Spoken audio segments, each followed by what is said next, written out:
Assalamualaikum warahmatullahi wabarakatuh.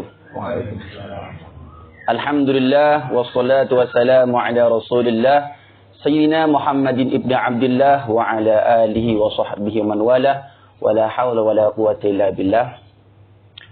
Kembali lagi di channel Indaki TV mencerahkan bersama saya Badrus Basalam An-Nahdiyah sebagai host. Ini Prof Badrus yang versi NU, ya, Basalam yang versi NU. Telah bersama duplikatnya. Ya, duplikat. Telah bersama dengan kita semuanya seorang narasumber yang tidak asing lagi di telinga kita, yaitu Profesor Dr. K. Haji Nasil Haq LCMA. Ini kalau dilanjutkan Al-Hadi ila Asrafikal Mustaqim. Mungkin di pagi yang cerah ini, sebelum kita memulai, ada kalanya mungkin ini langsung ke isi apa jenengan perkenalan dulu. Nggak usah dikenalkan. Oh iya, langsung. Sudah nyaman namanya tadi. Oh, iya. Sudah nyaman. Diulang. Iya, enggak usah. Cut nanti. Bisa di-cut. Oh, yes. Di pagi yang cerah ini kita akan membawakan sebuah tema memahami sunnah dengan benar sesuai dengan pemahaman salaf, ya, bukan salafi, tapi pemahaman salaf yang nanti akan dikupas tuntas oleh Profesor Dr. K. Haji Nasil Haq Bilhaqi, insyaallah. Monggo Prof, silakan. Assalamualaikum warahmatullahi wabarakatuh. Bismillahirrahmanirrahim. Salatu wassalamu ala rasulillahi wa ba'du. Sahabat Indaki TV, para pemirsa dimanapun Anda berada, terima kasih host, moderator Kang Badrus Basalam An-Nahdiyah.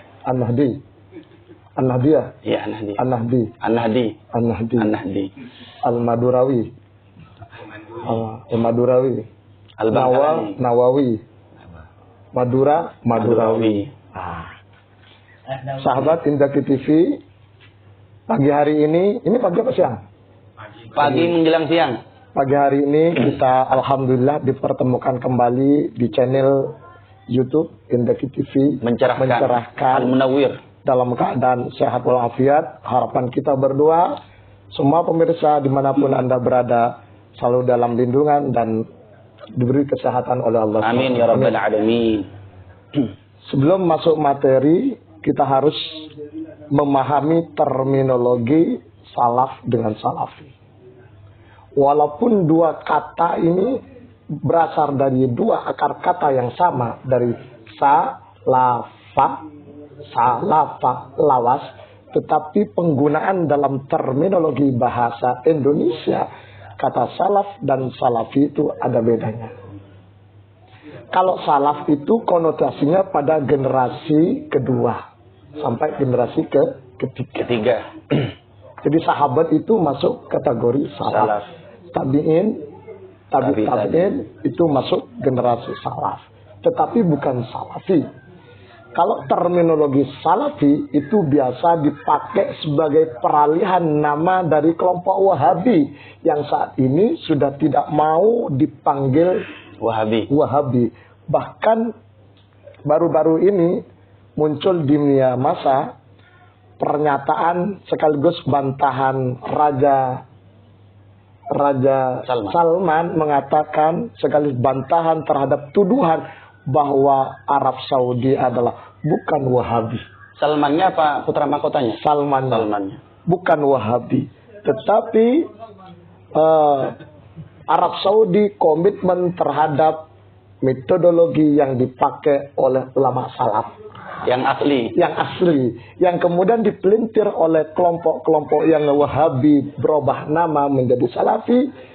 Diartikan mereka Salafi adalah pengikut para ulama salaf, tapi dalam arti Ibnu Taimiyah. Jadi yang lain bukan salaf. Imam Syafi'i no. Imam Hanafi no. Orang India mengatakan nehe. orang, maksud saya Maliki, no. Yang dimaksud salafi menurut mereka salaf adalah Ibnu Taimiyah, tentunya murid-muridnya dan seterusnya. Oleh karena itu, pada kesempatan yang bagus ini kita berdua, bukan hanya saya tapi juga nanti host, moderator yang sekaligus juga ustadz dan penceramah. Amin. Bahwa memahami sunnah yang benar itu harus belajar dari buku didampingi oleh seorang guru. Tidak cukup belajar dari buku, apalagi dari medsos dan Google serta media-media sosial yang lain. Sebab sampai detik ini kebanyakan kelompok-kelompok di luar Ahlus Sunnah wal Jamaah, khususnya di luar NU, lebih banyak memahami itu kalau sunnah maka konotasinya harus dan wajib. Orang yang tidak berjenggot hukumnya haram, melanggar sunnah. Nah, itu harus kita luruskan. Saya ingat dalam salah satu hadis yang diriwayatkan oleh Imam Bukhari dalam Sahih Bukhari nomor 1335 dari sahabat Abdullah ibn Abbas yang disebut dengan, lebih populer disebut dengan Ibnu Abbas. Karena waktu itu ada 4 Abdullah yang terkenal. Nah. Salah satunya Abdullah bin Abbas, Abdullah bin Mas'ud, Abdullah bin Umar bin Khattab, Abdullah bin Amr bin Al-As. 4 Abdullah ini kalau dalam mustalah hadis disebut dengan abadilah. Makanya abadilah dipotong abadinya menjadi nama saya. Ini saja biar tahu aja. Oh, tak kira namanya Nasir Hakim bin Hakim bukan? Oh, abadi itu singkatan dari abadilah, kumpulan Abdullah yang terkenal itu. Tafaulan min haula'ir rijal radhiyallahu anhum wa radu anhu. Sallu ala Muhammad. Allahumma shalli alaihi. Nah, saya ingat hadis Sahih Bukhari tadi dari Abdullah bin Abbas. Abdullah bin Abbas mengatakan begini, "Shallaitu khalfa Rasulillah sallallahu alaihi wasallam." Allahumma shalli alaihi. Aku salat di belakang Rasulullah fil janazah. Salat janazah. Faqara'a al-Fatihah. Kemudian beliau membaca Al-Fatihah dalam sholat jenazah dan Fatihahnya agak terdengar dari belakang. Faqala, kemudian Nabi mengatakan, liya'lamu annaha sunnatun. Ini liya'lamu, Nabi membaca Al-Fatihah dalam sholat jenazah. Agak dikeraskan. Yang belakang dengar kalau itu bacaan Al-Fatihah. Kemudian selesai sholat ditanya oleh Nabas, apa itu baca Fatihah itu? Kok bunyi? Apa kata Rasulullah? Liya'lamu, berarti untuk umum. Bukan lita'lamu. Liya'lamu annaha sunnatun. Supaya mereka umat Islam, umatku, kalian semua dan generasi berikutnya mengetahui dan memahami bahwa Al-Fatihah dalam sholat jenazah sunnatun. Kita tidak mengatakan hukumnya sunnah karena di dalam metodologi hukum Islam yang disebut dengan usul fikih tidak mengenal hukum sunnah. Hukum itu adalah nadab atau mandub. Coba disebutkan wujub, mandub atau mandub. Kemudian ibahah, terus karoha dan hurmah. Orang mencoba muharram atau haram itu. Kemudian ditambah lagi di generasi mutaqaddimah, ada menjadi khilaful aula. Oh iya, ada khilaful aula, terus masih banyak lagi tambahan-tambahan. Ada khilaful sunnah dan seterusnya. Tetapi yang jelas ketika berbicara hukum dalam konteks usul fikih termasuk juga kaidah fikih, tidak, kita semua umat Islam tidak akan menemukan namanya hukum sunnah, adanya mandub ataupun nadab yang disebut dengan anwaul ahkam atau dalilul ahkam dan seterusnya di situ. Oleh karena itu, ketika berbicara sunnah tidak bisa dipatenkan sunnah itu langsung wajib atau sunnah itu ma yusabu ala fi'lihi wa la yu'aqabu ala fi'lihi tarkihi. Ma yutabu ala fi'lihi wa la yu'aqabu ala tarkihi. Sesuatu yang dilakukan berpahala kalau ditinggalkan disiksa. Bukan itu hukumnya sunnah. Tetapi sunnah itu sebagaimana para ulama salaf husni, para muhadditsin mengatakan kullu ma sadara minan nabi sallallahu alaihi wasallam min qaulin aw fi'lin aw takririn mimma yasluhu mimma yasluhu bi hukmin syar'iyyin.